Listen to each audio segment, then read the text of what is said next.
Hey guys, I wanted to take a minute to kind of show you through Canvas so that we can have this common language when we're discussing where things are and how you're turning them in. So when you log into Canvas, your dashboard of course looks different than mine, but you'll choose the class that you're going into. So let's go to Ms. Slovak's class. And then you'll immediately come to your home page. So let's just look at this for a minute. I'm going to go ahead and go to Student View so that you can see what you see instead of what I see. Just real quick, you'll see these buttons down at the bottom. This button will take you to the Willis website. This one takes you to Clever. This one is when you're extremely frustrated and something's going wrong and you can't fix it. Go ahead and check out tech support and see how they can help you. And this last button is your contact teacher button. Before we go to contact teacher, I wanted to show you some more things. This to-do list, I just published a module so that I could show you that module and how to read it. So there's a lot of other things here that you don't have yet. That's okay. But this to-do list is going to be really important. Notice that each to-do list kind of tells you what it is. So this is an announcement that you might want to, make sure you read. This is going to be a quiz. This is a discussion that was assigned to you, an assignment, and so on and so forth. Down a little bit further, you'll see what we'll be doing in pre-AP this year. So all I did was I took the time to outline each 9 weeks and show you each of the standards that we're going to be focusing on and practicing so that we can be successful on our common assessments. So back to that home page, I want to go ahead and go to the Contact Teacher page because this has some really important information on it. If you scroll down to the bottom, you'll see, of course, my contact information and then our tutorial information.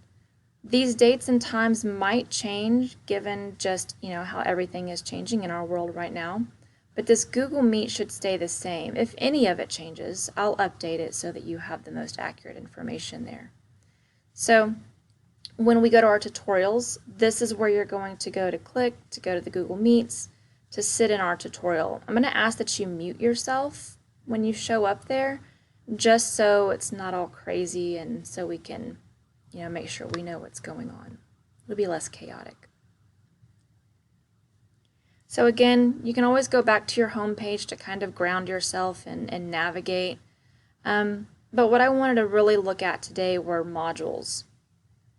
So when I go to modules, and this is what I've kind of published for you just so you could see it for now.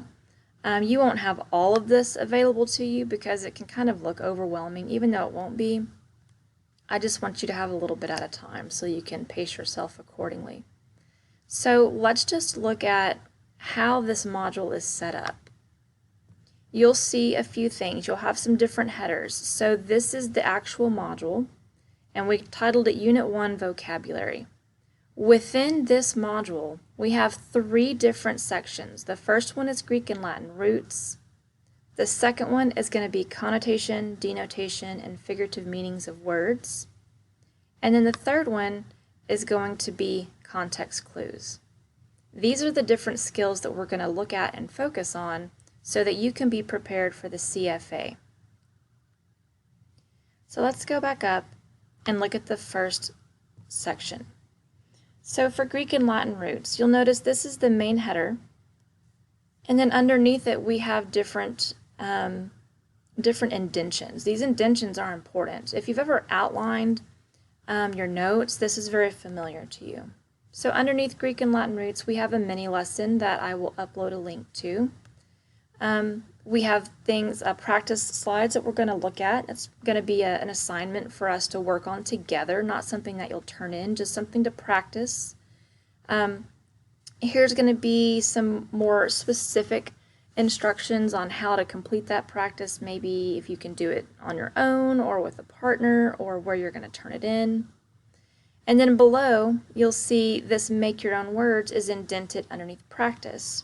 So here's kind of the general idea. You have a header, and if anything is indented underneath it, that means it's a part of that initial header that it begins with. So let's look at the next one. Connotation and denotation and figurative meaning of words. So you'll see again, this is a title. We will have our mini lesson just like we did with Greek and Latin roots. We'll have some little assignment that you can work on.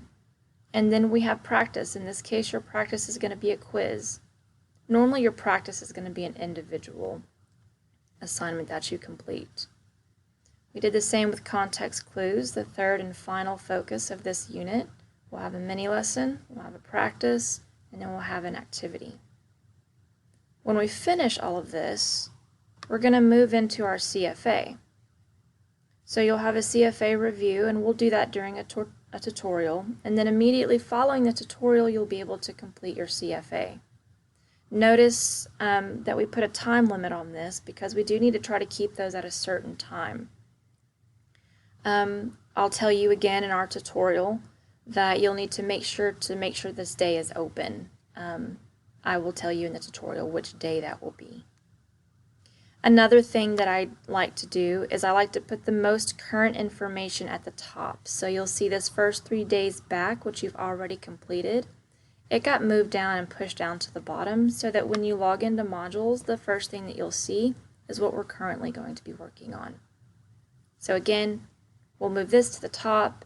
At first you'll see Greek and Latin roots, and then the next day we meet, you might see this has been added, and then the next day after that you'll see the next section has been added, and then to close it all out, we'll complete this review and test.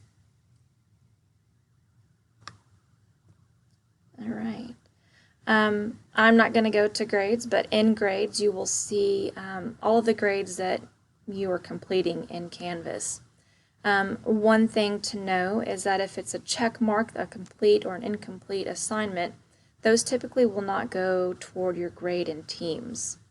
We will outline more specifically how those grades will transfer to Teams.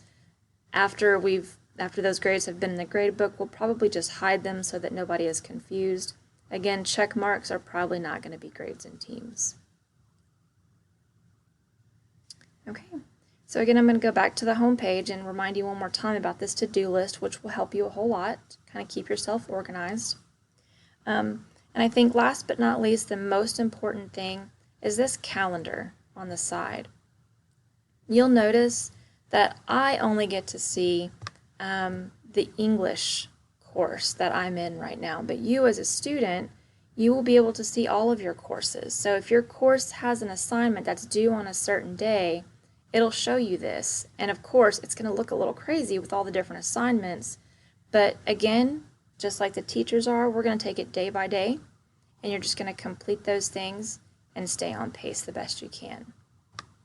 Once we get the hang of it, it won't be so overwhelming. So I appreciate your patience, and I look forward to seeing you in our tutorial.